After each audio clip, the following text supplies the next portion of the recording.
World bank ने Sukkur barrage और Guddu barrage पर जारी बहाली के काम के लिए जायजा लेने के लिए 8 से 12 दिसंबर तक अपना मिशन के दौरे का ऐलान कर दिया है। वर्ल्ड बैंक की जानिब से चेयरमैन मनसूबाबंदी और तरक्यात को खत लिखा है, जिसमें कहा गया कि वर्ल्ड बैंक का मिशन बहाली का काम का जायजा लेगा। इस बारे में मजीद जानते नुमाइंदा 5 न्यूज़ शकील नाइट से। शकील, अपडेट कीजिएगा।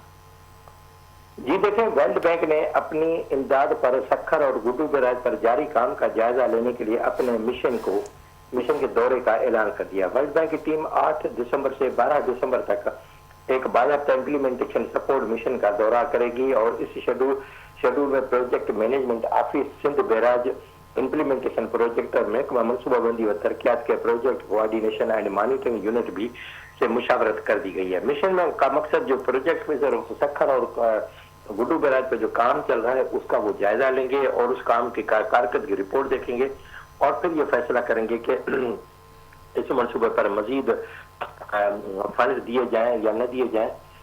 इस मिशन के दौरे में जो है वो उन्होंने जो अपनी बाइफर्केशन के 3-4 उन्होंने हिस्से बनाए, उसमें उन्होंने कहा है कि पहले तो ये देखा जाए कि जो सखर और गुड्डू बैराज की बहाली उसका काम जो किस क्वालिटी का हो रहा है, उसका मयार कितना है, उसकी जो काम हो रहा है उसकी रफ्तार कितनी है, और जो फिर ये देखा जाएगा कि अब ये अगर काम हो रहा है तो फिर मुकर्रर वक्त पर मुकम्मल होगा या ना होगा। तो इसलिए वो उनके इस दौरे को महकमा आबकारी या महकमा मनसूबाबंदी तरक्यात इन्होंने इस मामले में बिल्कुल तेजी ला दी है, पूरी ब्रीफिंग तैयार कर दी है और वक्त की सिक्योरिटी के लिए भी इकदाम किए गए। और इस दौरे के बाद वर्ल्ड बैंक की टीम ये फैसला करेगी कि इस जो प्रोजेक्ट है इसके लिए फंड जारी रखे जाए या इंस्पेक्शन कराई जाए या कोई और शरात रखी जाएंगी। तफसीलात के लिए शुक्रिया शकील नाइट।